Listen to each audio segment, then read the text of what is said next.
Mais uma transmissão do Instituto Vida para Todos.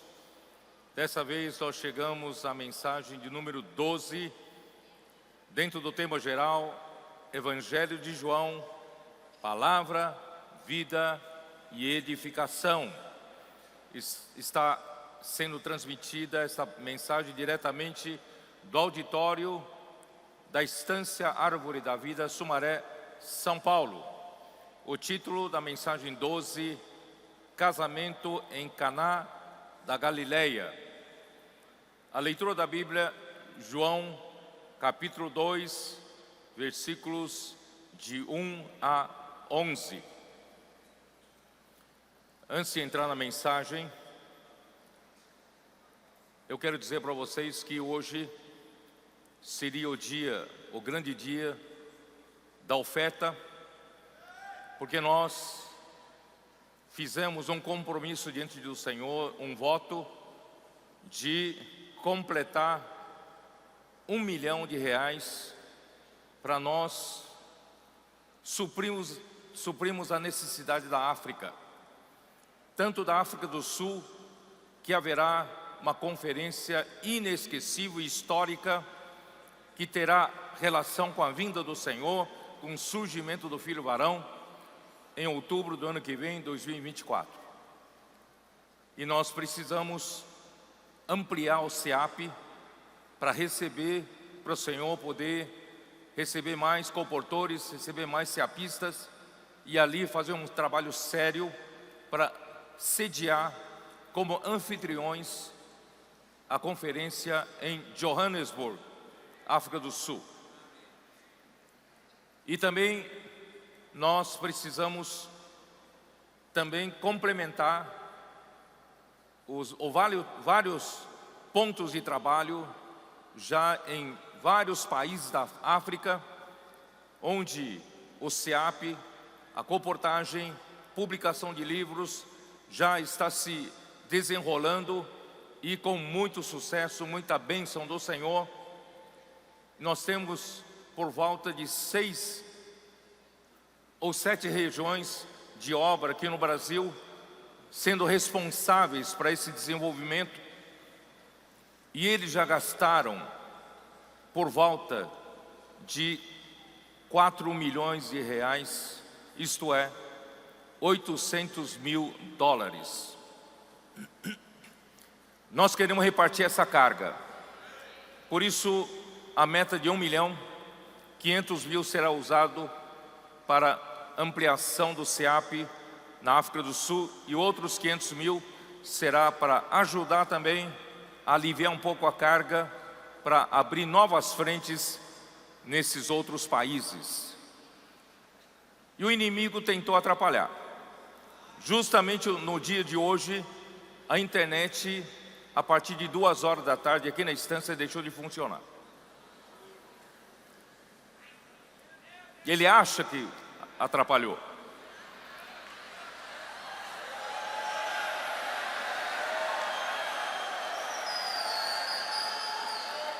Eu acredito que mesmo aqueles que não conseguiram fazer o seu depósito, sua oferta de uma forma digital, vocês ainda poderão fazer.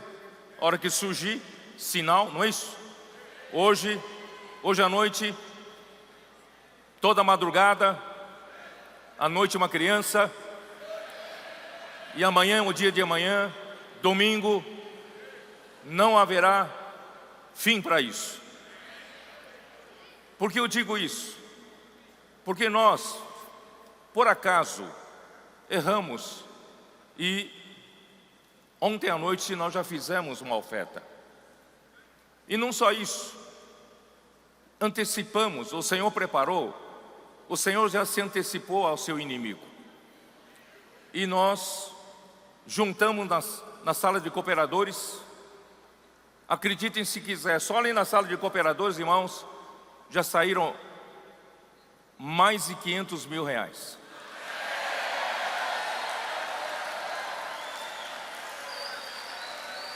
Aí ontem à noite os irmãos que cuidam das igrejas dos Estados Unidos fizeram uma reunião em Zoom com os principais irmãos E eles fizeram uma oferta de $20.000, que são R$100.000. E agora soube que houve mais uma oferta, não para a oferta, mais $5.000. Então são mais R$25.000. E hoje à tarde, os capitães que cuidam das nossas tropas tiveram uma reunião histórica. Fizeram na sala Betânia, mas parecia que não foi lá, foi no céu. E eles levantaram mais de R$100.000. Várias casas dos adolescentes também ofertaram. Eu soube agora que até as coordenadoras de fábrica de vencedores Kids também entraram, acredito, em torno de R$60.000. Ninguém segura a igreja. Eu não sei quanto vai totalizar, irmão, já passou da meta.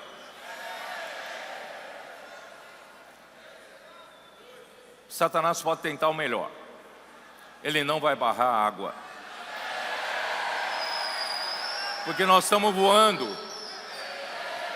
em cima dele. Ele não nos atinge.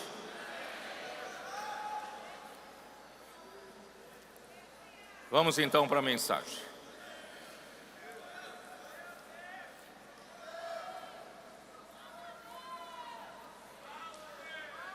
Antes de entrar propriamente no capítulo 2 de João, eu gostaria de comentar com vocês a oração que Jesus ensinou a seus discípulos. É uma oração tão crucial que nós precisamos entender, principalmente essa primeira parte. Mateus 6, versículos 9 e 10.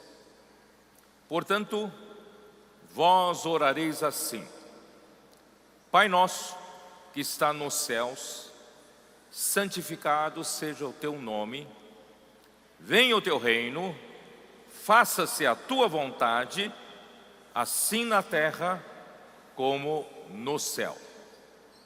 Em outras palavras, nosso Deus está no céu. Ele habita a eternidade. Está acima de todo principado e potestade. E Jesus nos ensinou a orar para o Pai: venha o teu reino, faça-se a tua vontade, assim na terra como no céu.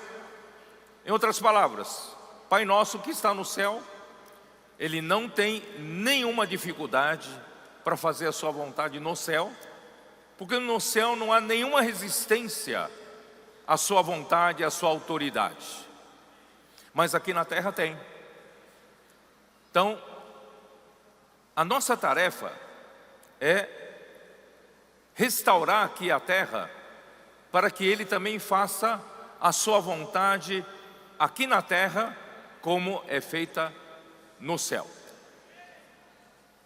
Portanto, irmãos, através do Evangelho de João, o Senhor nos levou a ver que tem uma porta aberta no céu.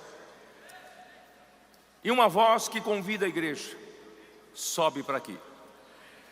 Em outras palavras, a igreja precisa conhecer a situação do céu. Nós precisamos ver como funciona no céu, como a vontade de Deus é feita no céu com toda a liberdade. Aí o Senhor nos levou para lá. E ali nós vimos, irmãos, ali no trono, ali tem relâmpagos, vozes e trovões. O céu está carregado de energia. Carregado de energia. E muita energia. Vocês não sabem, cada relâmpago, cada trovão, Qual é a quantidade de energia descarregada em um relâmpago? É uma coisa absurda. Absurda. Agora você imagina o quanto tem de carga no céu. Eu estou falando do céu aqui da atmosfera, mas imagina o terceiro céu. A energia, a potência que tem. Por isso, irmãos, se nós somos para o céu, nós vamos ver que o céu é todo energizado. Relâmpagos, vozes, trovões. O céu está em plena atividade. Fogo. E ali tem um trono e alguém sentado. E do trono, diante do trono, ardem 7 tochas de fogo, que são 7 Espíritos de Deus. Irmãos, é só dar uma olhada no céu. Você vai ver que no céu está em plena atividade, e ali Deus faz a sua vontade. Tem a liberdade sem resistência nenhuma. Ninguém é contra Ele. E agora Deus quer trazer essa situação do céu para a terra. Como Ele faz isso? Você entendeu até agora? Não? Até a mensagem de ontem? Quem era aquela escada? Cristo. Por meio de Cristo, irmãos, Ele abriu uma comunicação da terra para o céu. E nós, por meio de Cristo, nós somos levados para o céu. Por meio da sua ressurreição, nós somos levados para lugares celestiais. E agora, irmãos, o Senhor nos convida a subir no tempo de Apocalipse, no tempo final, para os trabalhadores de última hora. O Senhor abriu agora o livro de João para nós. Ele nos convida para ver qual a situação no céu. Você conseguiu mirar a situação no céu? Você consegue ver pelo Espírito tudo que está acontecendo no céu? Vamos trazer essa situação para a terra? Quem vai trazer essa situação para a terra? É a igreja. É você. Mas não você, homem natural. Você dominado por Cristo. Você, através da imersão da palavra, inculcando a palavra, você que está permitindo que Cristo encha todas as partes do seu ser com Ele mesmo como a realidade. E quando você permitir que Cristo preencha você, por isso quando você faz a imersão na palavra, você é energizado. Você é levado para o céu. E Deus então usa você, juntamente com Cristo, como 4 seres viventes. Os 4 seres viventes, irmãos, estão no céu. Estão no cenário do céu. Estão no domínio de Deus, onde Deus faz a sua vontade. Então, irmãos, quando nós somos levados para o céu, nós somos como os 4 seres viventes, levados para um lugar onde Deus domina. Deus faz a sua vontade. Mas esses 4 seres viventes, irmãos, de um lado, estão no céu, fazendo a vontade do céu, movendo-se no ritmo do céu, mas ao mesmo tempo, os 4 seres viventes atuam na terra. Nós trazemos o céu para a terra. Primeiro trazemos o ritmo do céu para a terra. E quem vai executar a vontade de Deus aqui na terra, irmãos, são os 4 seres viventes. Somos nós que estamos alinhados com Cristo, dominados por Cristo, governados por Cristo, enchidos de realidade de Cristo. Você topa servir desse instrumento para Deus atuar aqui na terra? Dessa forma, a vontade de Deus é feita aqui, assim na terra, como é feita no céu. Por isso, irmãos, essa meta de 1 milhão,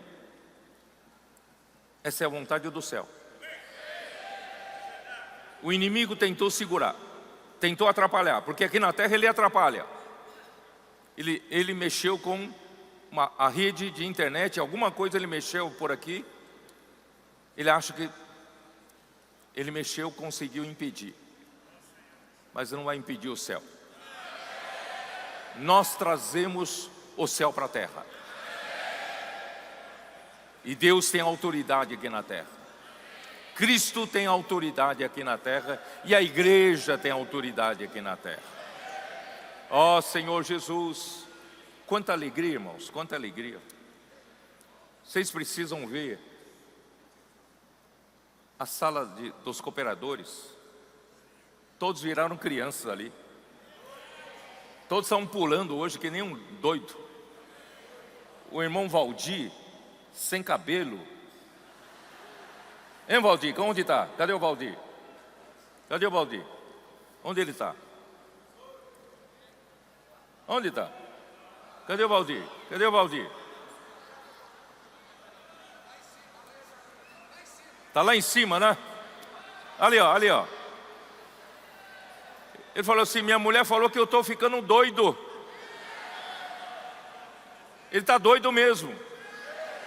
Na verdade, todos nós aqui estamos doidos.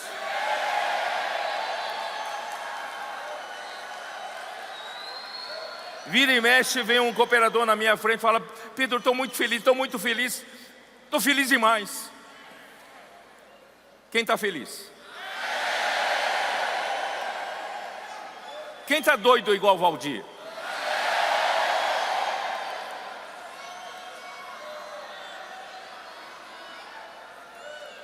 Irmãos, a situação em que vivemos é uma situação inédita. Jamais na história da igreja houve essa situação que nós estamos vivendo. Graças a Deus, irmãos. Claro que eu não vou dizer para o Senhor, Senhor, o Senhor já pode me levar porque já vi isso. Não quero, ainda não quero que o Senhor me leve porque eu quero ser arrebatado vivo. Ainda temos uma tarefa de levar o povo para entrar na boa terra de Canaã. Certo? Então, irmãos, daqui para frente, espere, teremos muitas lutas, mas, irmão, teremos também muitas alegrias, muitas vitórias. Senhor Jesus. Vamos então para capítulo 2 de João. Versículo 1. 3 dias depois, houve um casamento em Caná da Galileia, achando-se ali a mãe de Jesus. Primeiro, 3 dias depois. Literalmente, não é exatamente, aqui não fala 3 dias depois. Literalmente seria ao terceiro dia. Ao terceiro dia. Porque 3 dias depois pode ser o 4º dia, tá? Mas mais corretamente deve ser traduzido para ao terceiro dia. E vocês sabem que o terceiro dia tem um significado da ressurreição. Ressurreição, tá? Então, ao terceiro dia, a partir de que dia? Capítulo 1, versículo 43, dê uma olhada ali. No dia imediato, resolveu Jesus partir para Galileia e encontrou a Filipe, a quem disse, segue-me. Ora, Filipe era de Betsaida, cidade de André e de Pedro. Então, quando João Batista apresentou a seus 2 discípulos, dizendo, eis o Cordeiro de Deus, os 2 dos seus discípulos seguiram a Jesus. Um deles era o André, e André levou Pedro para conhecer Jesus. E Jesus disse para Pedro, tu és Simão, o filho de João, tu serás chamado Cefas, que quer dizer Pedro. Aí no dia seguinte, Jesus resolveu ir para Galileia. Você sabe que Jesus começou, depois do batismo, ele começou a ministrar, né, o seu ministério terreno a partir de Galileia. Vocês sabem disso, certo? Galileia.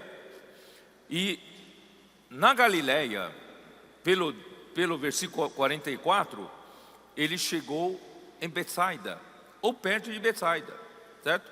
Ele chegou em Betsaida, que era a cidade de André, de Pedro e também de Filipe, tá? Betsaida fica, se você olhar no mapa, ele fica no ponto extremo norte do mar da Galileia. Mar da Galileia está extremo norte, ficava Betsaida, tá? Então, quando Jesus chegou, né, e partiu para a Galileia, provavelmente tenha ido para Betsaida, o norte do mar da Galileia, e ele esperou para ir para esse casamento em Caná da Galileia e realizar o seu primeiro sinal. Ele esperou para fazê-lo ao terceiro dia. Então é muito significativo. Esperou o terceiro dia para fazer, tá bom? Então, o terceiro dia na Bíblia, por exemplo, Mateus 17, 23. Mateus 17, 23. Versículo 22 diz assim: reunidos eles na Galileia, disse-lhe Jesus: o Filho do Homem está para ser entregue nas mãos dos homens, e estes o matarão, mas ao terceiro dia ressuscitará. Então os discípulos se entristeceram grandemente. Então, terceiro dia sempre está relacionado com a ressurreição. Capítulo 20 de Mateus também, versículo 19. E o entregarão aos gentios para ser escarnecido, açoitado e crucificado, mas ao terceiro dia ressurgirá. 1 Coríntios 15, versículo 4. 1 Coríntios 15, versículo 4. E que foi sepultado e ressuscitou ao terceiro dia, segundo as Escrituras. Irmãos, então é interessante notar que Jesus realiza o seu primeiro milagre na Galileia, bem longe, bem distante de Jerusalém. Se Jesus procurasse buscar maior repercussão e notoriedade, fama, deveria realizar o seu milagre em Jerusalém, não é? Porque Jerusalém era um centro político e religioso do povo judeu. Mas ele preferiu realizar o primeiro sinal entre as pessoas mais simples e mais humildes, ao invés de orgulhosos e preconceituosos rabinos, políticos e aristocratas de Jerusalém. Ele preferiu começar o seu ministério numa região de pessoas mais humildes, mais simples, Galileia. E também é significativo ele ter esperado para realizar este sinal ao terceiro dia. Então o que houve em Caná da Galileia? 3 dias depois, ou ao terceiro dia, houve um casamento em Caná da Galileia. Esse casamento, irmãos, não é meramente o casamento, era o termo grego aqui usado é gamos. Então são bodas ou festa de casamento, uma festa de casamento ou bodas. E ali termina, versículo 1 diz: e achando-se ali a mãe de Jesus. Então isso significa que este casamento tinha algo, né, que ver com a mãe de Jesus. Isso é, provavelmente era alguém da família ou alguém que era, né, amigo da família. Então a mãe de Jesus estava nessa festa de casamento para ajudar nos preparativos da festa. Irmãos, o casamento foi instituído por Deus, não é verdade? Para dar continuidade à vida humana, para se multiplicar e encher a terra com o fim de dominá-la segundo a vontade de Deus. Então, o casamento é uma coisa positiva, não é? Vamos lá, vamos dar uma olhada. Gênesis 1, 26. 1, 26.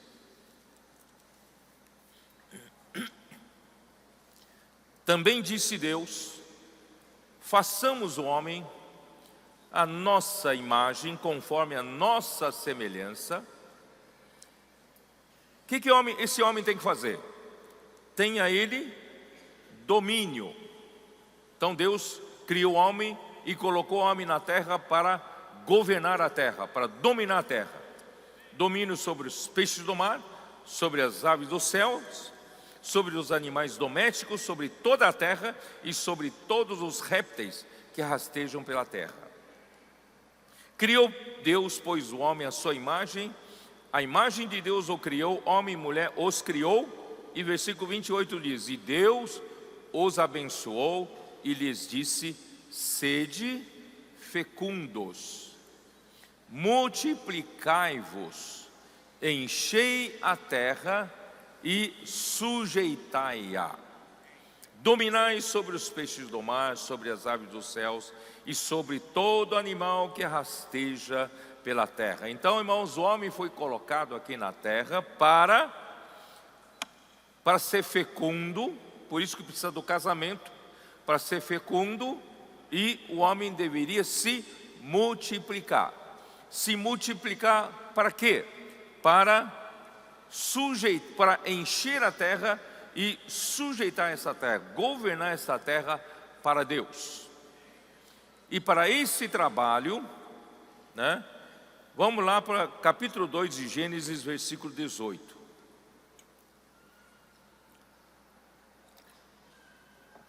Disse mais o Senhor Deus: não é bom que o homem esteja só. Falhei uma auxiliadora que lhe seja idônea. Irmãos, Deus então deu a mulher para o homem. Pelo que nós lemos do versículo 28 do capítulo 1, Deus deu a mulher para o homem para que o homem possa se multiplicar na terra, através do casamento, gerar descendentes, encher a terra e sujeitar essa terra, não é?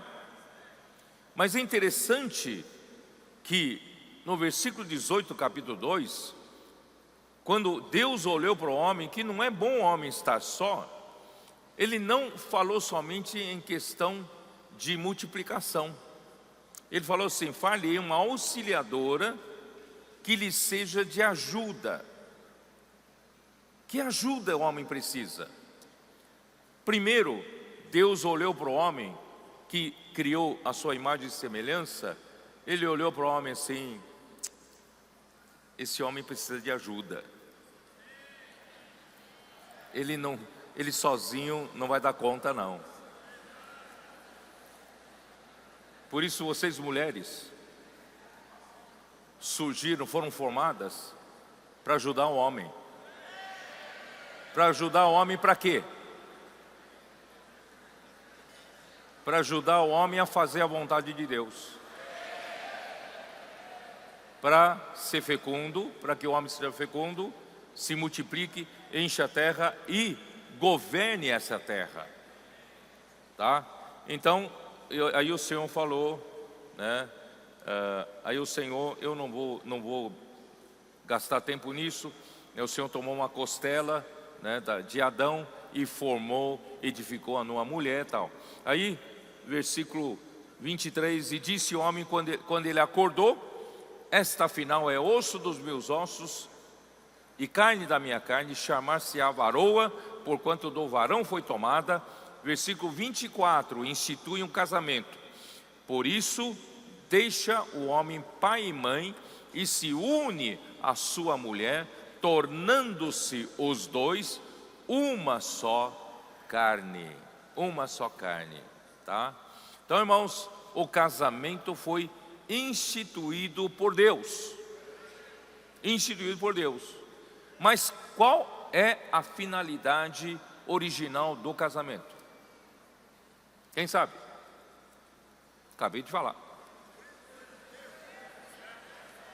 Para fazer a vontade de Deus. E qual é a vontade de Deus? Que o homem possa ser fecundo, se multiplicar, encher a terra e dominar a terra. Quando fala homem dominará essa terra, nesse homem aqui, Deus estava enxergando Cristo. Então, o casamento é para fazer a vontade de Deus, e a vontade de Deus, irmãos, é fazer Cristo encabeçar sobre todas as coisas. Você está entendendo o motivo do seu casamento? Objetivo do seu casamento? Se o seu casamento não for para que Cristo, como homem, domine essa terra através de você, através da igreja, então o meu casamento não faz sentido. O meu casamento só faz sentido se eu estiver colaborando para que Deus, através do homem, fazer Cristo encabeçar sobre todas as coisas. Tá? Então vamos lá. Então a festa do casamento em Caná da Galileia significa, a festa do casamento em si, significa o prazer e satisfação que o ser humano espera extrair do casamento. Por isso que tem a festa do casamento.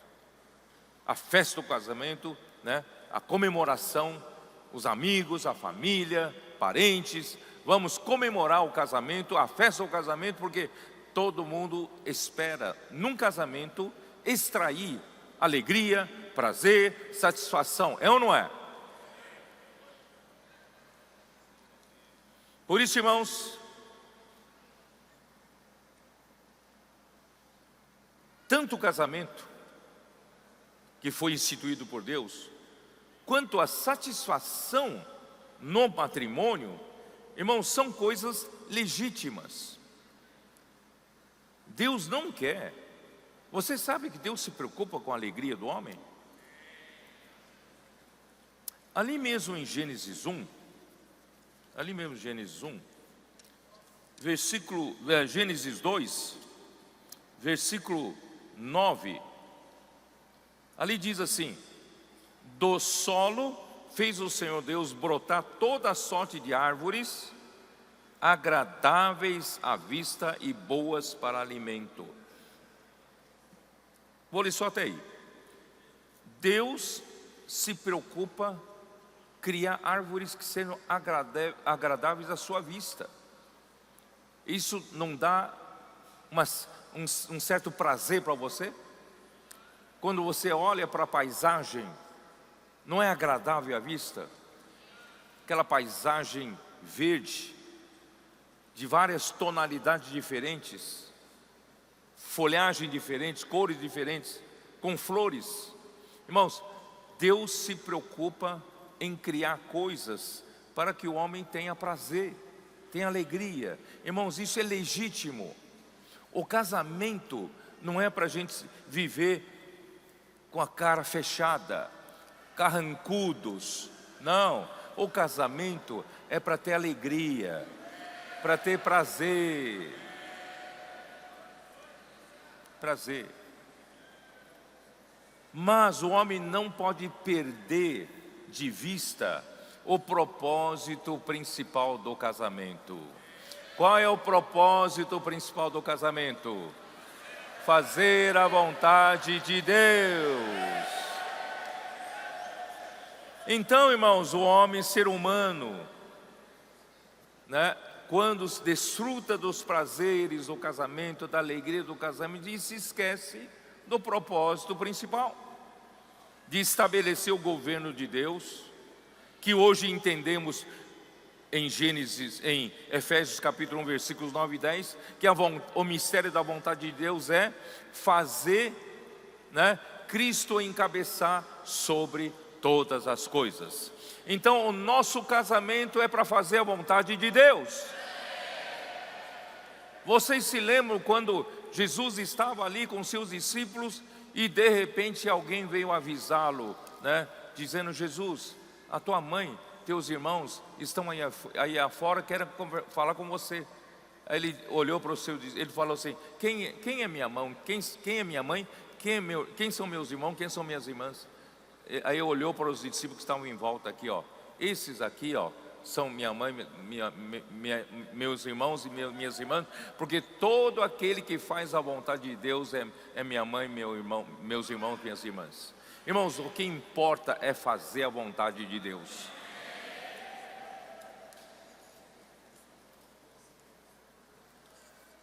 Na situação que antecedeu ao dilúvio, descrita em Mateus 24, como era?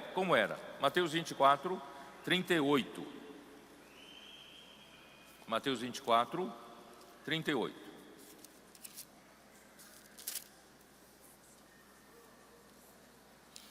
Porquanto, assim como nos dias anteriores ao dilúvio, comiam e bebiam, casavam e davam-se em casamento, até ao dia em que Noé entrou na arca.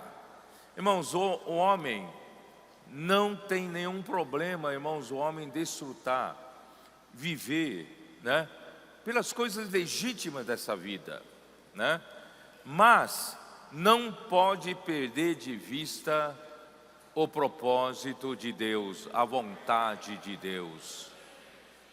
Por isso, irmãos, é um alerta para vocês: não permita que as coisas legítimas da nossa vida cotidiana, como casar, dar-se em casamento, comer é devido, é legítimo, né? E beber, e também nos alegrar. Fazer o quê? Sair com a família, passear com a família, né? Viver, criar filhos. Não, tudo isso é legítimo. Mas, irmãos, não deixe que isso se torne um vinho que nos embriague. Apesar de serem coisas legítimas, mas podem nos tirar do foco principal. E o foco principal, os irmãos, é para fazer a vontade de Deus. Eu e você estamos aqui na terra é para fazer a vontade de Deus.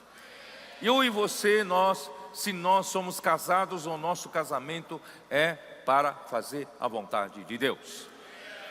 Por isso, irmãos, quando o homem perdeu o propósito, perdeu o foco do casamento, então antes do dilúvio, eles comiam, bebiam, casavam, davam-se em casamento, até ao dia em que Noé entrou na arca, e não o perceberam, senão quando veio o dilúvio e os levou a todos.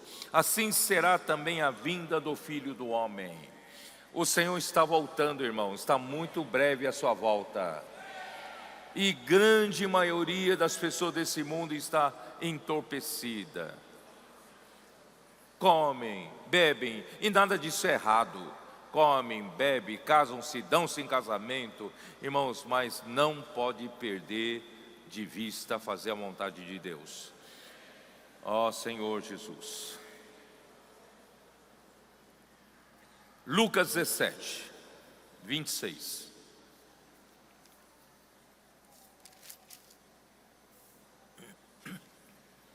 Assim como foi nos dias de Noé, será também nos dias do Filho do Homem. Comiam, bebiam, casavam e davam-se em casamento, até o dia em que Noé entrou na arca e veio o dilúvio e destruiu a todos. Irmãos, apesar de estarem vivendo de uma forma legítima, das suas coisas cotidianas, mas quando veio o dilúvio, todos foram destruídos. O mesmo aconteceu nos dias de Ló. Comiam, bebiam, compravam, vendiam, plantavam e edificavam, mas no dia em que Ló saiu de Sodoma, choveu do céu fogo, enxofre e destruiu a todos. Destruiu a todos. E assim será no dia em que o Filho do Homem se manifestar. Irmão, nós estamos no final dos tempos. O casamento nesse sentido, irmãos, é como um vinho do mundo que embriaga. Por isso Paulo alerta-nos em Efésios 5. Vamos? Eu sei que vocês estão cansados de ler esses versículos, mas eu faço questão. Efésios 5. Por isso, irmãos, desde o versículo 15, Paulo alerta: portanto, vede prudentemente como andais, não como nécios, e sim como sábios. Não ande como nécios, como aqueles que comem, bebem sem discernimento, casam-se e dão-se em casamento, né? Fazem negócios, edificam, compram e vendem. Irmãos, como se, né, aquilo é tudo na vida. Irmão, não é. Nós estamos aqui, irmão, para fazer a vontade de Deus. Por isso, não ande como nécios, andem como sábios. E como andam os sábios? Remindo o tempo, porque os dias são maus. Porque os dias, irmãos, o tempo foi feito para fazer a vontade de Deus, que é fazer Cristo encabeçar sobre todas as coisas. Se nós não estivermos contribuindo para a vontade de Deus, irmãos, os dias são maus para nós. Estamos desperdiçando o tempo. Estamos perdendo tempo. Irmãos, não percam seu tempo. Por esta razão, não vos torneis insensatos, mas procurai compreender qual a vontade do Senhor. Qual é a vontade do Senhor?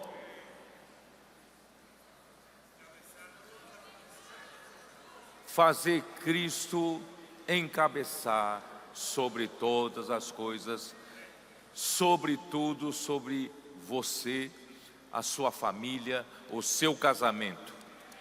Amém?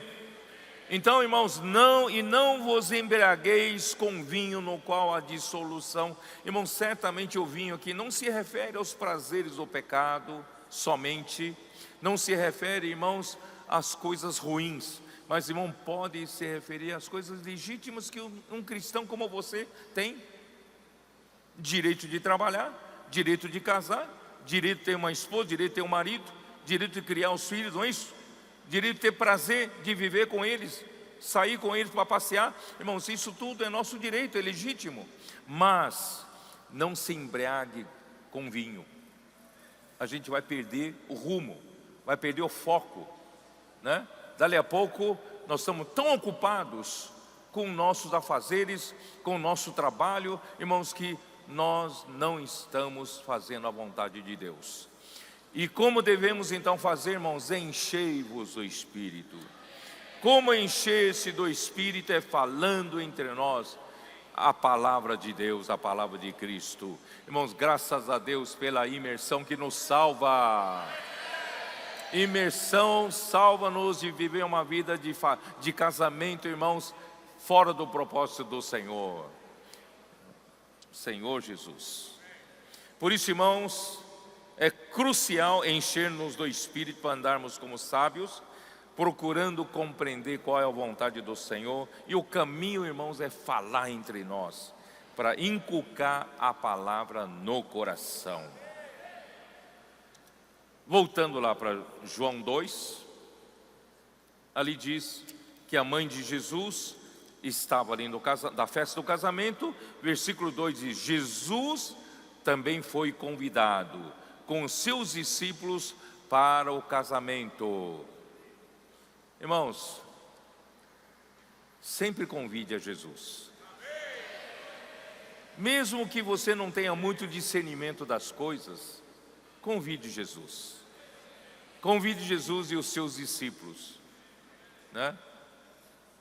Quando Jesus começou a ter discípulos, quando você convida Jesus, ele não vem só, ele vem com seus discípulos, né? Então, você convida um, vem um monte, né? Então, isso vai fazer bem para você, tá? Convide Jesus para a sua vida, em todos os sentidos. Porque mesmo que não tenhamos tanta clareza das coisas, como nesse caso, mas a nossa salvação, irmãos, é convidar Jesus e seus discípulos como convidados. Na prática, irmãos, é seguir de perto a palavra e de quem fala a palavra, que nós lemos isso em 2 Timóteo capítulo 3, versículo 10 e 11. Tu, porém, Timóteo, tens seguido de perto o meu ensino, né, o meu propósito, etc, etc, etc, tá?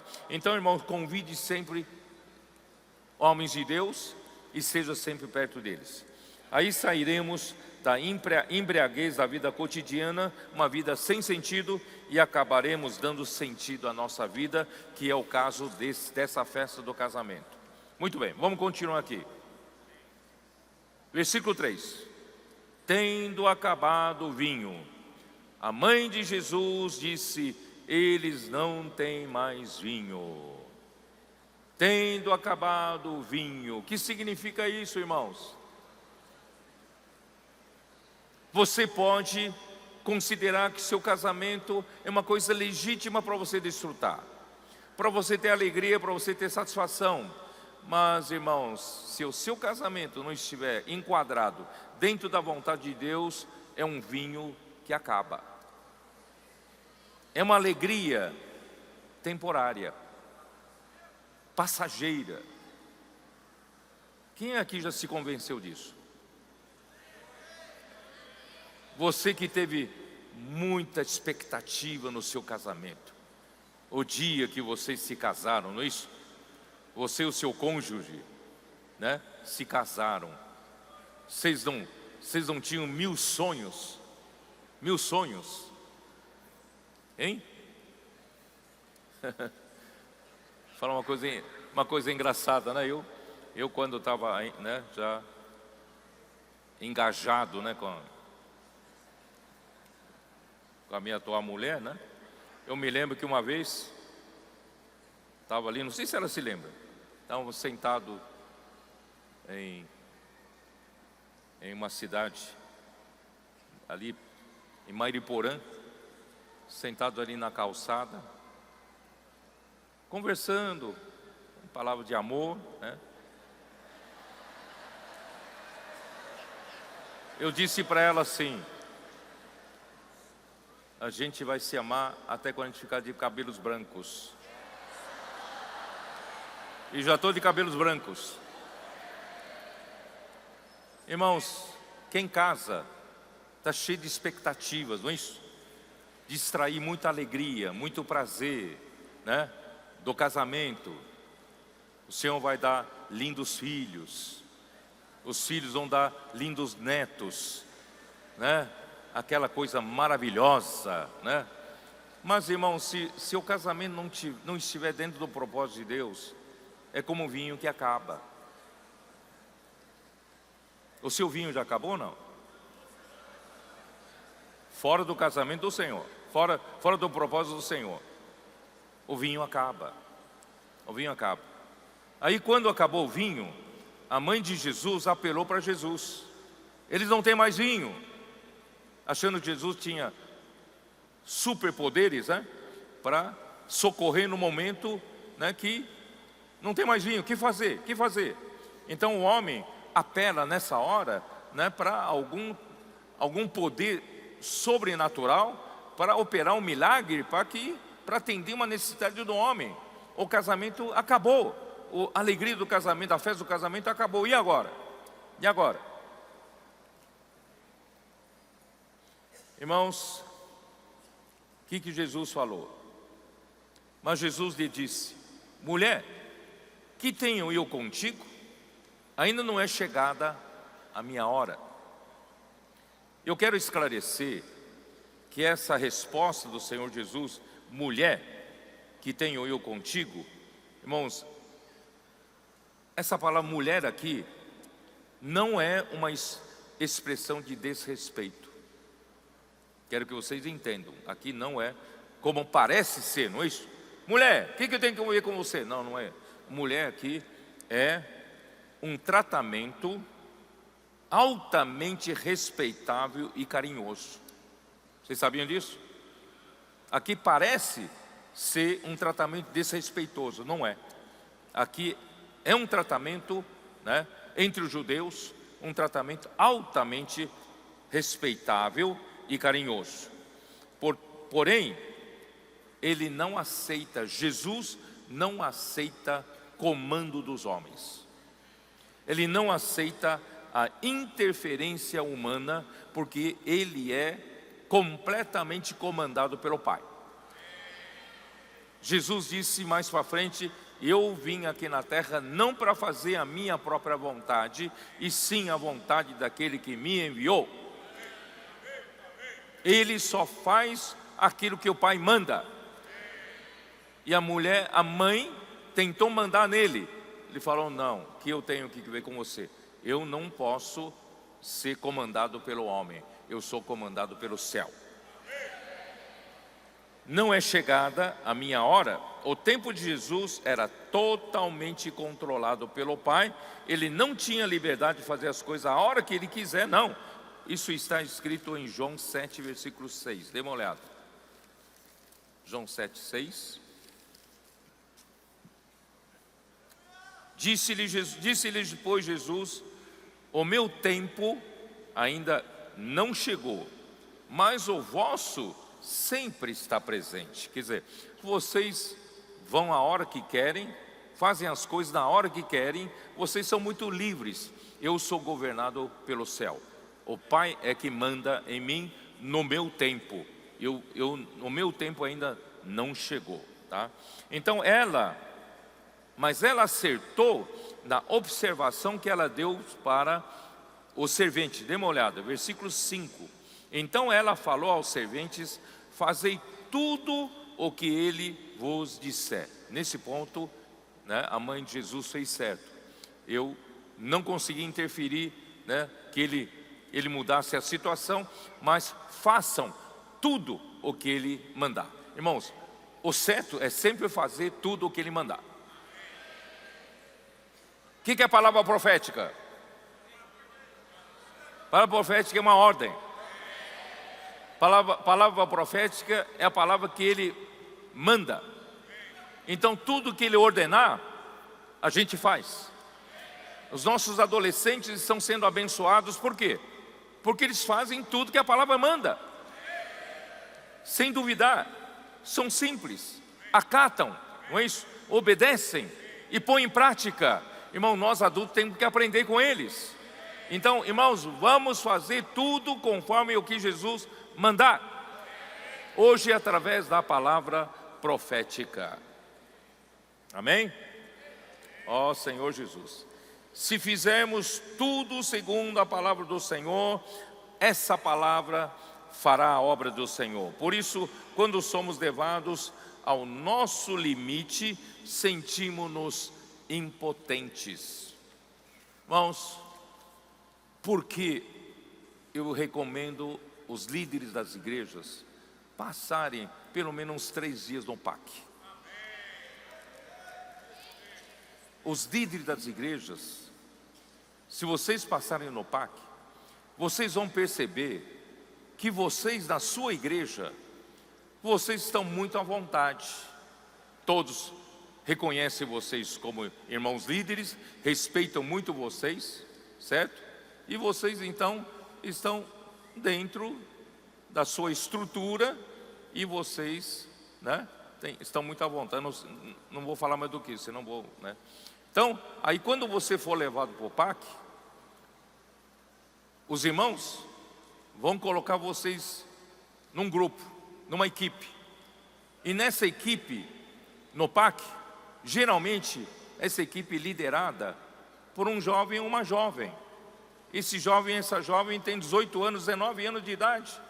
Às vezes pode ser pode ter a idade do seu filho, da sua filha ou do seu neto. E eles é que lideram você. Só que eles fazem com muito respeito.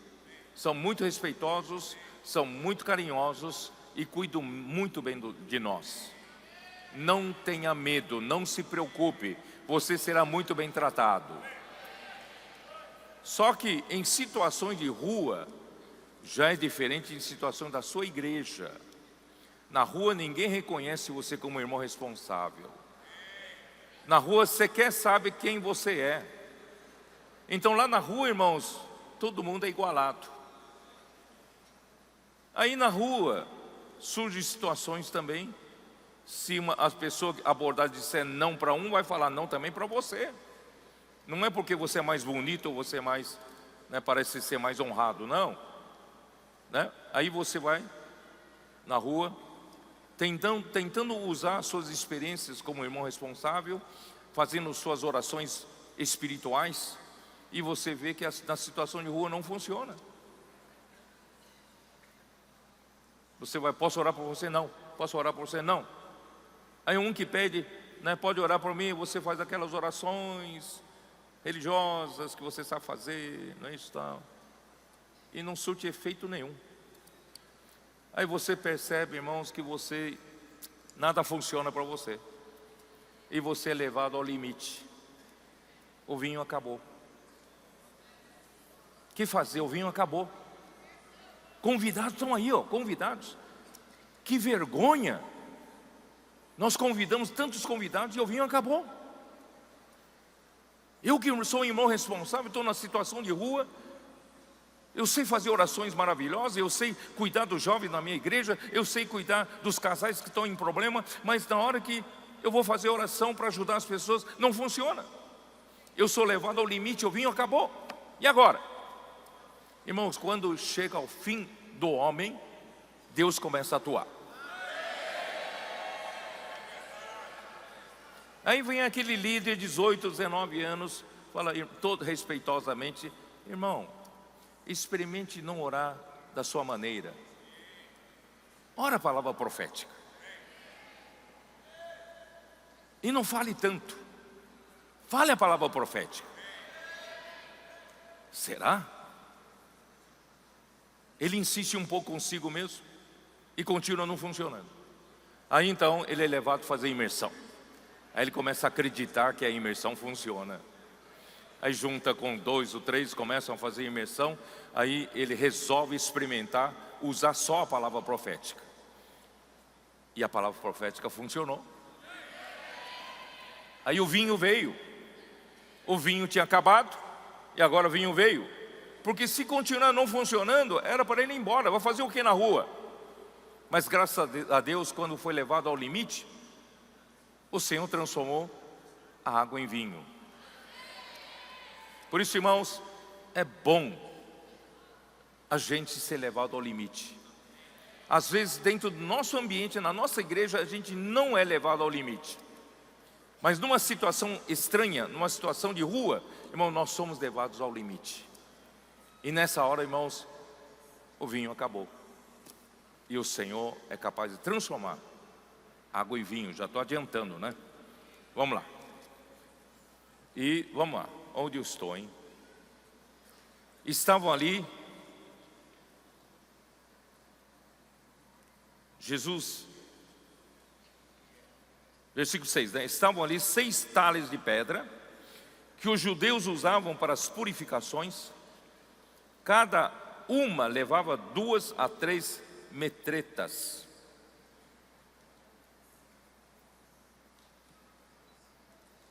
As 6 talhas de pedras eram usadas para a purificação dos judeus.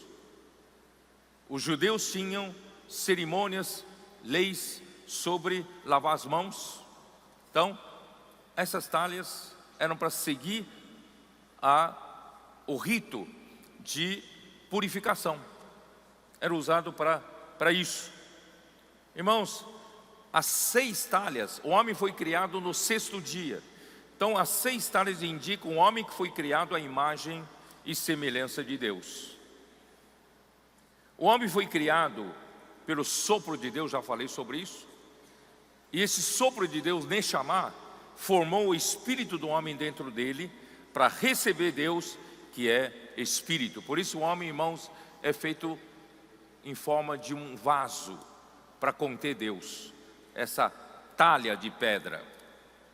E Deus colocou o homem no meio do jardim do Éden, uma árvore da vida, justamente para o homem poder encher essa talha de vida, comer da árvore da vida. E os judeus usavam essas talhas para colocar água para as purificações. Irmãos, antes da vinda de Cristo, a lei com seus rituais eram a sombra da realidade que viria. E o corpo real é Cristo. Colossenses 2,13. Dá uma olhada. Confere aí na sua Bíblia. 2,13. E a vós outros... Não, perdão. 2,17. Porque tudo isso tem sido sombra. Eu vou ler o versículo 16. Ninguém, pois, vos julgue por causa de comida e bebida, ou dia de festa, ou lua nova, ou sábados, porque tudo isso tem sido sombra das coisas que haviam de vir, porém o corpo é Cristo. Então a lei, com todas as suas cerimônias, rituais, são sombra, e a realidade é Cristo. Então, irmãos, com o tempo, os rituais de purificação com água tornaram-se meras práticas religiosas. Vocês se lembram que os judeus acusaram os discípulos de Jesus que não lavavam as mãos quando comiam? Vocês se lembram disso? Vamos conferir rapidamente em Mateus 15. Mateus 15. Porque se não lavar as mãos tem a ver com purificação, tá? Mateus 15. Mateus 15, versículo 2. Por que transgridem os teus discípulos a tradição dos anciãos? Pois não lavam as mãos quando comem. Isso aí era a tradição dos anciãos, esses rituais de purificação, tá? Aí o que Jesus disse? Ele, porém, lhes respondeu: por que transgredi vós também o mandamento de Deus por causa da vossa tradição? Porque Deus ordenou: honra teu pai e tua mãe, e quem maldisser a seu pai e a sua mãe seja punido de morte. Mas vós dizeis: se alguém disser a seu pai e a sua mãe, oferta ao Senhor aquilo que poderias aproveitar de mim, esse jamais honrará seu pai ou a sua mãe, e assim invalidaste a palavra de Deus por causa da vossa tradição. Hipócritas, hipócritas. Ó Senhor Jesus, eles ensinavam apenas doutrinas, versículo 9, que são preceitos de homens. E também Mateus 15, versículo 17 diz assim: não compreendeis que tudo o que entra pela boca desce para o ventre e depois é lançado em lugar escuso? Mas o que sai da boca vem do coração, e é isso que contamina o homem, porque do coração procedem maus desígnios, homicídios, adultérios, prostituição, furtos, falsos testemunhos, blasfêmias. São estas coisas que contaminam o homem, mas o comer sem lavar as mãos não o contamina. Irmão, não é o ritual de purificação da tradição, né, dos pais que deixava de contaminar o homem. Os irmãos entenderam como aquilo se tornou meramente rituais, cerimônias religiosas. E quando chegou, irmãos, a realidade, a igreja é santificada e purificada pelo quê? Efésios 5, 25. Senhor Jesus, qual é a nossa purificação? Você se purifica com o quê? Efésios 5, versículo 25. Qual deve ser a nossa purificação? Vamos lá. 5, 25. Maridos, Amai vossa mulher, como também Cristo amou a igreja e a si mesmo se entregou por ela, para que a santificasse. O que realmente santifica a igreja, irmãos, é essa purificação. Qual? Tendo-a purificado por meio da lavagem de água pela palavra. A verdadeira purificação, irmãos, depois que veio Cristo como a realidade, é a lavagem de água pela palavra. Por isso, irmãos, estamos insistindo tanto na imersão da palavra. Estamos insistindo tanto em que vocês façam, vocês vão para fazer, ruminar a palavra, mexer o caldeirão, façam grito de guerra, irmãos, façam imersão explosiva, façam o que for. Mas, irmãos, é a água correndo entre nós é que faz o processo da verdadeira purificação que nos santifica. E essa lavagem, essa purificação é para apresentar a Cristo uma igreja gloriosa, sem mácula, nem ruga, nem coisa semelhante, porém santa e sem defeito. Ó Senhor Jesus. Por isso, irmãos, a palavra que sai aí, então, o que eles fizeram? Jesus mandou encher, versículo 7, voltando para João 2. Jesus lhes disse: enchei de água as talhas, e eles as encheram totalmente. Então lhes determinou: tirai agora e levai ao mestre-sala. Eles o fizeram.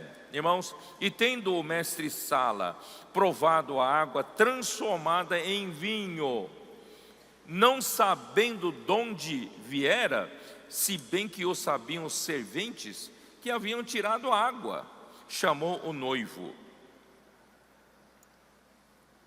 Aí o mestre-sala ficou indignado, chamou, porque o mestre-sala não sabia de onde veio esse vinho, E chamou o noivo e lhes disse: todos costumam pôr primeiro o bom vinho, e quando já beberam fartamente, quer dizer, depois todo mundo já está meio embriagado, pode servir vinho ruim que ninguém vai perceber, Mas você fez o contrário, você guardou o vinho bom para depois. Ninguém faz isso, E então, irmãos, o que eu vou falar aqui? Irmãos, a palavra que sai da boca do Senhor, quando é que aconteceu o milagre? Quem sabe? Quando é que aconteceu o milagre? Quando Deus mandou encher as 6 talhas.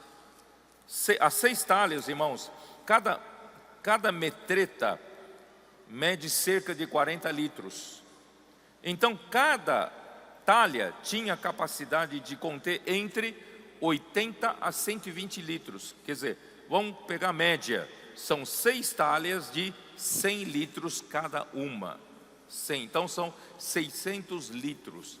De repente, irmãos, eles encheram 600 litros com água, e na hora que tiraram essa água, sob a ordem de Jesus, não sei se vocês vão entender o que eu quero dizer.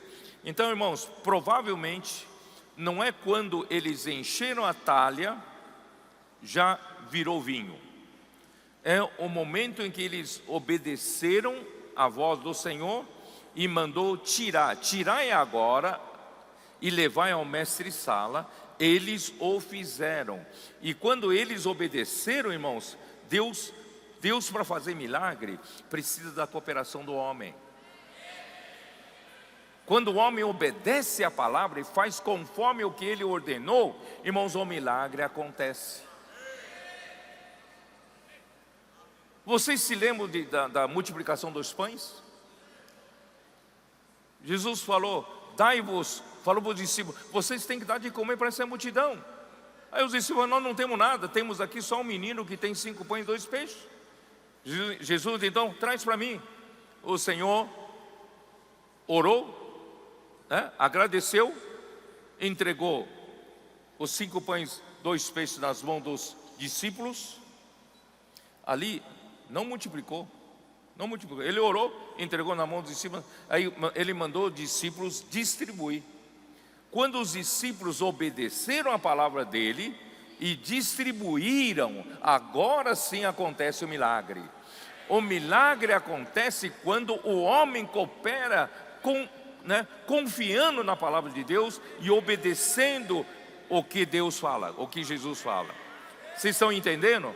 Então o milagre acontece quando você simples, obediente, faz de acordo com a palavra, aí o milagre acontece. Aí os discípulos distribuem e o pão não acaba, e o peixe não acaba, porque o milagre acontece nas mãos do homem que obedece, que crê e obedece. Aí vem o melhor vinho, ó Senhor Jesus. Por isso, irmãos, transformar água em vinho é transformar a morte em vida. Aqui, vou ler o último versículo que diz o quê? Diz assim: com este deu Jesus princípio a seus sinais em Caná da Galileia, manifestou a sua glória e os seus discípulos creram nele. Os seus discípulos creram nele. Então ele começou a fazer milagres que João chama de sinais. Aqui começou o primeiro sinal. Por isso, irmãos, eu vou só ler o que eu anotei agora no final. Transformar água em vinho é transformar a morte em vida. As águas paradas nas talhas era para o rito da purificação, que não eram capazes de dar vida ao homem. Irmãos, a religião não é capaz de dar vida ao homem. Você cumprir o ritual da religião, porque o ritual manda lavar as mãos antes de comer, isso não transforma o homem, não dá vida para o homem. Mas, irmãos, então isso quer dizer o quê? É a mera observância da letra das Escrituras não produz a obra de Deus.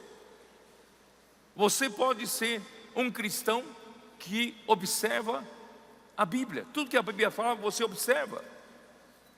Assim como no Antigo Testamento, os fariseus, eles procuravam guardar a letra do Antigo Testamento, da lei. Mas, irmão, isso não o transformou, não deu vida para eles. A lei não é capaz de dar vida. Irmãos, Cristo é capaz de dar vida. Por isso, irmãos, nós não devemos nos acomodar na nossa velha estrutura em servir ao Senhor. Não confie na sua velha estrutura em servir ao Senhor, a sua maneira convencional, a sua maneira tradicional. Não confie nessa estrutura, porque essa estrutura não pode dar vida. Quem vai dar vida é Cristo. Quem vai dar vida é a palavra. E como a palavra vai fazer milagre é quando você obedece a sua palavra e pratica. Aí o Senhor faz milagre, tá? Então, irmãos, nós devemos dar total atenção para a palavra viva que sai da boca do Senhor e seguir com simplicidade, fora do convencional, dando liberdade para o Espírito fazer milagres e sinais, totalmente fora da nossa mente convencional. Deus quer nos levar, irmão, para outra dimensão. Se você até hoje viveu uma vida da igreja dessa maneira convencional, o Senhor quer levar você para outra dimensão. No tempo final Ele quer fazer milagres, Ele quer fazer sinais, Ele quer dar vida. Irmãos, vamos ser simples e crer na palavra.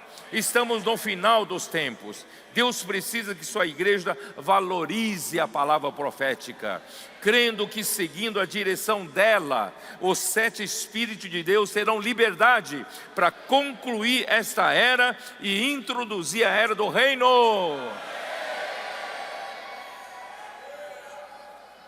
Precisamos de uma mudança radical, sair da mera observância da letra morta e entrar de fato para a realidade da nova aliança, que não é da letra, mas é do Espírito, porque a letra mata, mas o Espírito dá vida. 2 Coríntios 3, 4 a 6. Por isso, irmãos, não ousamos usar a nossa capacidade. Porque quando o vinho acaba, não tem mais nada que fazer. Vamos confiar na palavra profética. Não ousemos usar a nossa capacidade representada pelo rito da purificação. E sim, devemos seguir o Senhor na sua trajetória incompreensível pelo homem natural. Está em 1 Coríntios 2, 14. Vamos ler aqui para terminar. 1 Coríntios 2, 14. Ó Senhor Jesus.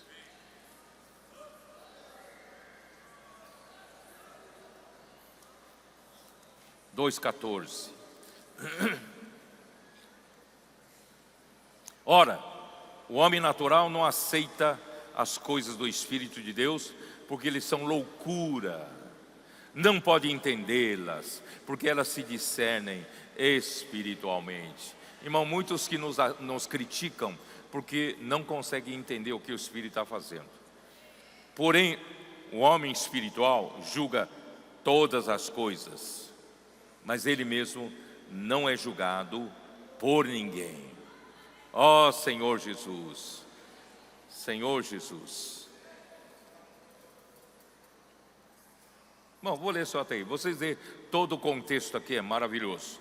Por isso, irmãos, vamos experimentar a transformação da morte em vida e que vai resultar na edificação de Deus. É o que Deus quer, o produto final é a edificação da casa de Deus.